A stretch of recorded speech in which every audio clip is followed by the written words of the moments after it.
Hey guys, what's up? I've had this message sitting with me for a little while now. I didn't do it because I've been waiting for my video editing stuff to come together, but it's taken me a little bit longer than I expected. So I want to do this video because I do believe it's an important message. I do appreciate the fact, like I said, we moved to the into the woods, and I truly appreciate that. Yes, there's a road there if you can hear the cars going by, but we are literally in the woods, and I really love where we're at now. It's an awesome setting, and look at the sun is shining. Like, how can you not be happy on a day like today? But a while back I posted on my Facebook page that I started my new job. I was excited, and a lot of people showed excitement for me, and I appreciate that. And I'm still excited, but there's been some bumps along the way. You see, my job entails, I don't know if you know what a pallet jack is. The products come in on a pallet, the jack goes under it, and usually the handheld, you just pump it like this and it raises it up so you can pull that entire pallet of goods around. Well, we have electric pallet jacks. You don't push or pull them, you ride them. They go like 6 miles an hour, which you don't think is that fast until you're going down like the main aisle of a warehouse, and you're like, whew, that's pretty fast. Anyway, you don't get to go full out like that all the time. Usually it's stop, go, stop, go, stop, go, because what you're doing is you're going from spot to spot to spot, picking 10 cases of this, 5 cases of that, one of these, 2 of those, and you're putting them on pallets. Now the pallet jack is long enough to hold 2 pallets, so I'm stacking 2 pallets at a time. And you know, it's about production, and they have numbers that they want you to meet. And on all your different breaks, there's a monitor that shows not your name, but your ID number, what percentage you're making of those numbers. And they don't expect you, they give you 90 days to get up. They want you to be at 95%. And they give you 90 days to get up to that. Well, when I started doing it, I was like, I'm a worker, I'm a hustler. I can hit that 95% because I see these other guys that are hitting like 300%, 200%, 400%. I'm like, I could do that, man. And I was busting my butt, and 60% maybe. I mean, my numbers have gone the way they wanted them to. 60%, 65%, 60 or 70%. They weren't going the way I wanted them to because I'm looking at all these other people who are hitting 300, 400%, and I'm like, God, this sucks. I was getting frustrated. And they have what they call a lockout because the whole time you're doing this, you have a headset on and a microphone. And there's a artificial intelligence. They call her Jennifer, and she'll say, "Go to this location and pick this many cases." And then when you pick those cases, as you're picking those cases, you tell her, like, I grabbed 3. She'll tell you what pallet to put them on. You put them on there. And then when you're done, you have to confirm how many are left on that pallet that you were picking from. And if your numbers don't match up to what she has in inventory the first time, she gives you a second chance. Count those things again. Make sure you counted them right. How many tiers are there? And how many loose cases are there? And if you mess it up the second time, you get what they call locked out. And that means you stop moving, you stay right there until one of the upper people, they call them leads, one of them comes around and says, okay, well, either the pallet was wrong and that's why you got locked out, or you're a knucklehead and you miscounted, or you mispicked, whatever. And then they'll unlock you and you go on. But that counts against your timing, especially if it's your fault. You counted wrong, then you don't get that time back. And what was going on was I was jamming, looking at these people making 400, 300, and I'm like, I can do that. And I'm trying so hard to move so fast, and I kept getting locked out and locked out and locked out. And one day, one of the guys that trained me came up. He's like, Mike, how you doing? I was like, oh man, dude, I'm frustrated. He's like, why? I said, because I keep getting locked out. I'm not hitting my numbers, blah, blah, blah. He goes, stop worrying about the numbers. I said, what? He said, don't worry about the numbers right now.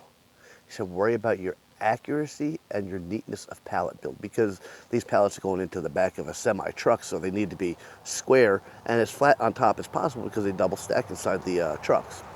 He said, so worry about your accuracy with your count backs and worry about the neatness of your pallet. The numbers will come along. He said, there's a reason why they give you 90 days, because it doesn't just pop like that.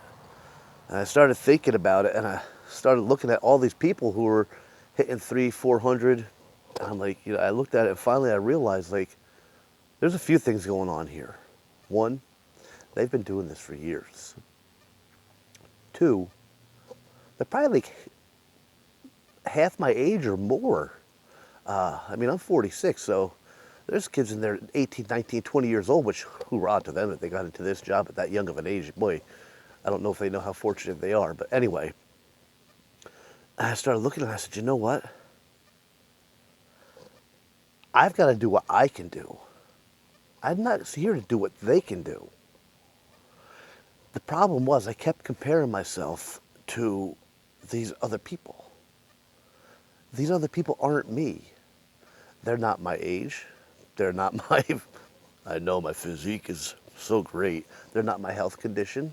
There's so many different factors that makes them not me and me not them. They're doing what they're doing because that's what they do.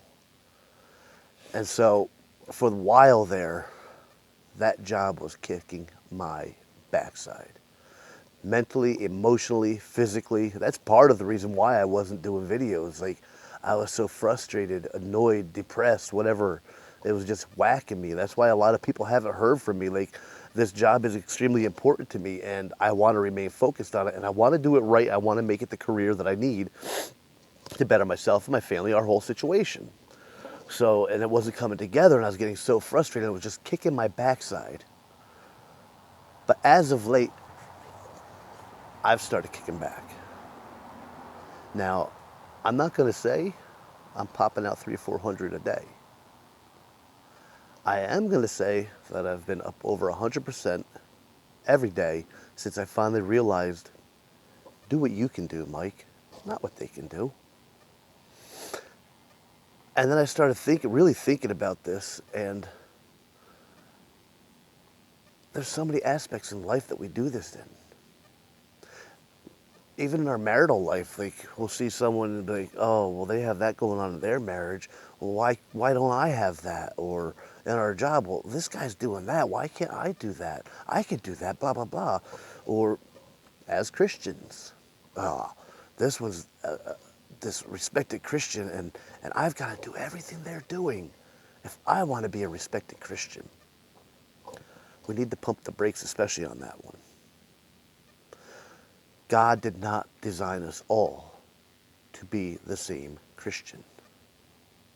God did not design us all to be the same person. We are all unique.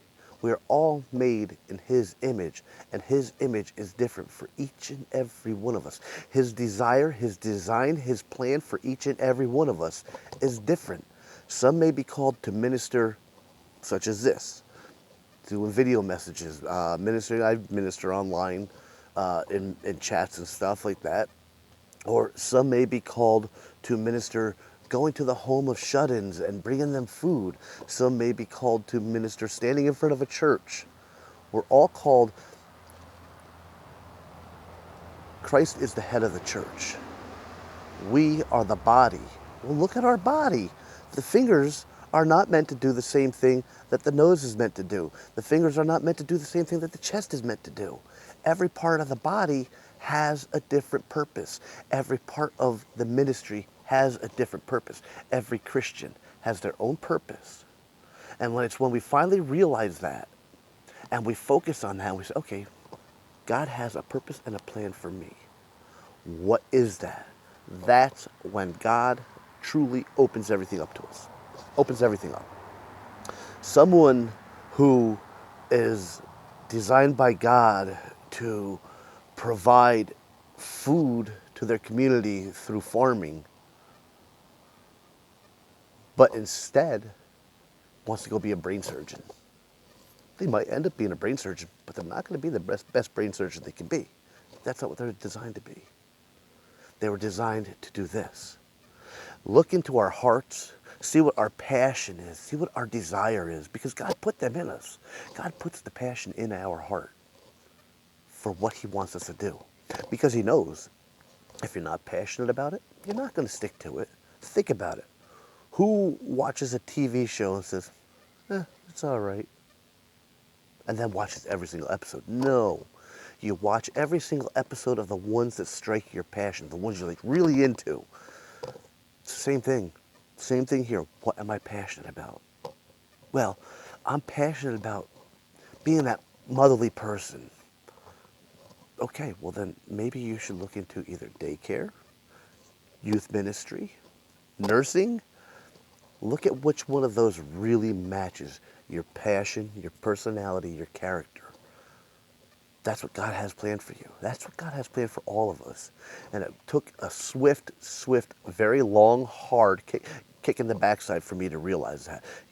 And that's nothing new in my life. Ask my mother. She knows. Growing up, I was the most thick-headed child ever.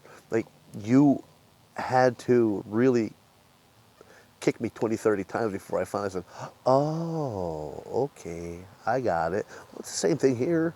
And God knows that. God knows He created a thick-headed knucklehead here. So He continued to kick me and continued to kick me until I finally saw the light. It clicked. Hopefully you guys aren't like me. Hopefully you can look at it and say, okay. And maybe that's what this message is for. Maybe this is your kick in the butt that says, hey, stop trying to be like the Joneses. Stop trying to keep up with the Joneses. Be you. Be who God designed you to be. You want to know why? Because if you don't be who God designed you to be, and you try being this, God did not design another you. That means if you're not doing you here, and you're doing something over here, there's a gap in God's plan over here. That means you're not filling that role. It's sort of like, let's say you work at McDonald's and it's assembly line building of a burger, and you're the one designed to put the hamburger on the bun, but you decide you want to put the ketchup and mustard on it. Well, now nobody's putting the patty on the bun. All you've got is pickles, ketchup, mustard, onions, and bread. You've got no burger. That's what it's like. If we are not doing what God designed us to do, we are leaving a gap in God's plan. There's a gap in God's plan. There's a gap in us. There's a void in us. And unfortunately, many times in life, we try filling that void with things that destroy us. Instead of turning to God, saying, okay, what is it that I'm supposed to be doing? Fill the void with God, what God intended.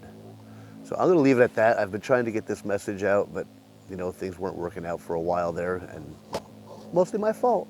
Not all my fault, pretty much. So I'm going to let it go and let you guys go. I hope you're staying healthy, staying safe in this weird time that we're living in, but it's like the sun's shining today. There is light at the end of the tunnel. It's coming to us. We'll be there. Be happy, be healthy, be safe. See you guys later.